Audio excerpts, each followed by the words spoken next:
안녕하세요. 그래픽 디자이너 백나은입니다. 지난 지주디 42, 3회차에서 MC를 맡았고 이번엔 연사로 나오게 되었습니다. 저는 영상 디자인을 전공하고 SBS 스브스 뉴스 팀에서 그래픽 디자이너로 일했습니다.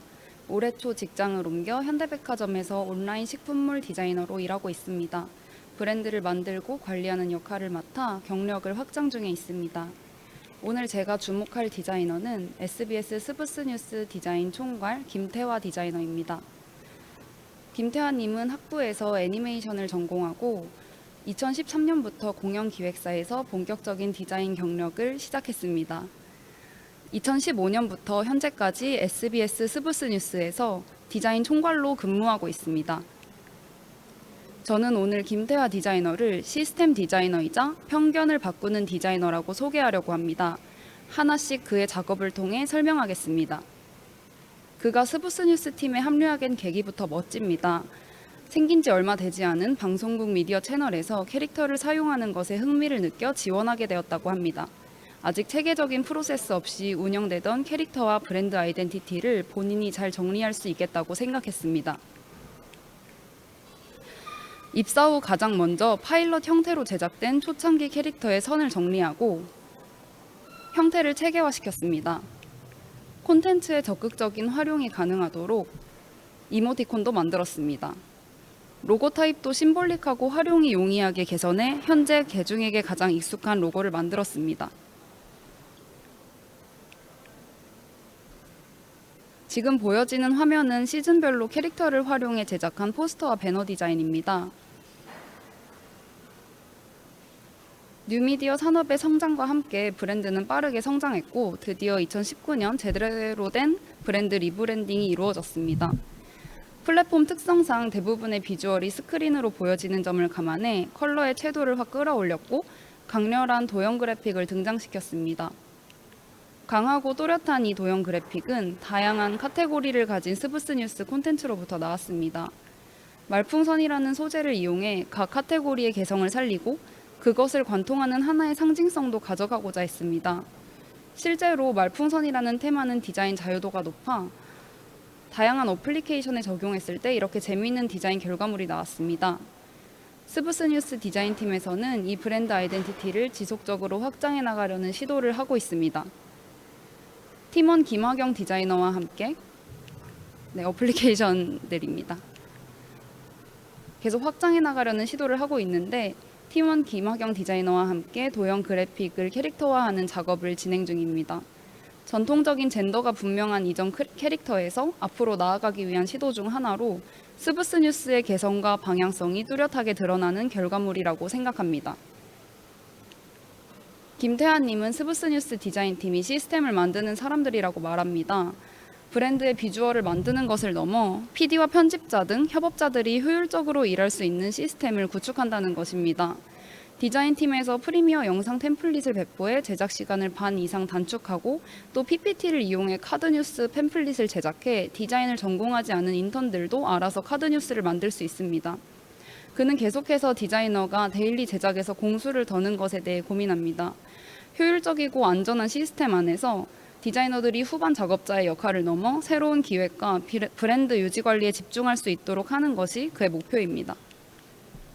김태하 디자이너는 대부분의 스브스 뉴스 캠페인 디자인을 맡고 있습니다.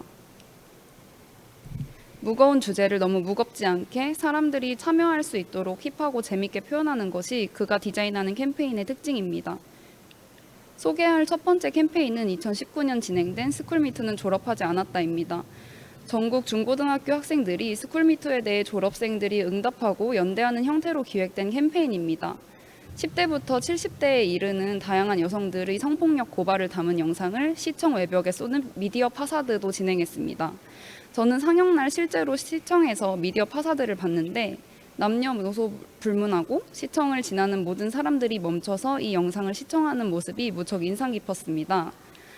1만 5천여 명이 서명했고 이를 직접 교육부에 전달하고 크라우드 펀딩으로 모인 1천만 원 이상의 기금을 청소년 보호단체에 전달하는 성과가 있었습니다. 깃발과 인장 등 학교를 떠올리는 요소들을 만화적인 그래픽으로 결합해 대중으로 하여금 쉽게 접근 가능하도록 디자인한 점이 특히 인상적입니다. 두 번째는 디지털 성폭력 박멸 프로젝트입니다. 이 프로젝트는 불법 촬영 근절을 위해 기획된 캠페인으로 라인 이모티콘을 제작해 출시했습니다. 사람들이 거부감을 느끼지 않도록 간결한 캐릭터를 만들었고 직관적이고 단호한 대사들 또한 김태하 디자이너가 직접 작성했습니다. 1어와 영어로 번역해 여러 나라에 출시했습니다. 김태하 디자이너는 브랜딩과 캠페인 외에도 콘텐츠를 디자인하고 일러스트를 제작합니다. 1987 그곳에 여성들이 있었다에 삽입된 일러스트입니다. 내 장면만으로도 당시의 분위기를 느낄 수 있습니다. 생리를 선택하는 여성들에 들어간 일러스트와 펜로스 증후군 일러스트에서도 이 디자이너가 콘텐츠를 얼마나 깊게 이해하고 일러스트와 디자인을 진행하는지 엿볼 수 있습니다. 그의 개인 작업을 살펴보면 스브스뉴스 콘텐츠 일러스트와는 굉장히 결이 다르다는 것을 알 수 있습니다. 스브스뉴스 일러스트를 제작할 땐 독자가 상상할 수 있는 여지를 충분히 남길 수 있어야 한다고 말합니다. 이미지가 너무 구체적이면 의도치 않게 편견이 드러나 독자들이 잘못 해석할 수 있다는 것입니다. 그는 편견에서 완전히 벗어날 순 없어도 조금씩 그 편견을 바꾸어 나가는 일러스트에 대해 고민합니다. 미디어 업계에 종사하는 디자이너로서 책임감을 가지고 기성 언론이 만들어온 무책임하고 부정적인 이미지들을 재생산하지 않기 위해 노력합니다. 예를 들어 김태하 디자이너는 독립운동가를 그려도 다양한 성별과 신분의 인물을 그립니다. 또 성범죄 아이템의 경우 기존 미디어에서 다뤄온 방식인 피해자가 불쌍하게 비춰지는 가해자 시선의 구도를 금지시키고 가해자가 드러나도록 제작할 것을 지시합니다. 어렵지만 해결책을 찾아야 하는 문제에 대해 고민을 지속적으로 해나가야 한다고 그는 이야기합니다. 저는 그가 시각적 측면에서 보도의 윤리적 기준을 만드는 데에 큰 힘을 보태고 있다고 감히 이야기하고 싶습니다. 마지막으로 퇴근 후에 김태하 디자이너에 대해 짧게 이야기하고 발표를 마치려고 합니다. 김태하 디자이너는 방공호라는 작업실 공간을 운영하고 있습니다. 2015년부터 시작해 다양한 분야의 여성 창작자 6명이 모여있는 공간입니다. 일하는 시간 외에 모여 즐거운 일을 만드는 장소라고 설명했습니다. 오픈 스튜디오를 열고 워크숍을 진행하며 직접 영화제에서 영화를 대여해 상영회를 진행합니다. 심플하고 직관적인 로고도 태화님이 디자인했는데 앞으로 기회가 된다면 이 공간도 제대로 브랜딩해보고 싶다고 말했습니다. 앞서 잠깐 언급했던 대로 개인적으로 일러스트 작업을 진행합니다. 지금 화면에 보이는 동물 천 포스터 작업은 게으름에 대한 찬양이라는 타이틀로 전시하고 판매도 했던 작업으로 여전히 보고 있으면 마음이 편안해져 태화님이 가장 좋아하는 작업 중 하나라고 전했습니다. 이외의 작업에서도 다양한 표현 방법을 시도하고 있다는 것을 알 수 있습니다. 지금 보이는 체리와 베리 이미지는 김태하 디자이너의 개인 작업 중 하나이자 아이덴티티 비주얼이기도 한데요. 체리와 베리를 함께 일구자는 문장을 시각화한 것으로 메인잡과 세컨잡을 같이 가꾸어 나간다는 의미라고 합니다. 체리와 베리를 함께 일구는 김태하 디자이너에 대해 더 알고 싶으면 인스타그램과 웹사이트를 확인해 주세요. 감사합니다.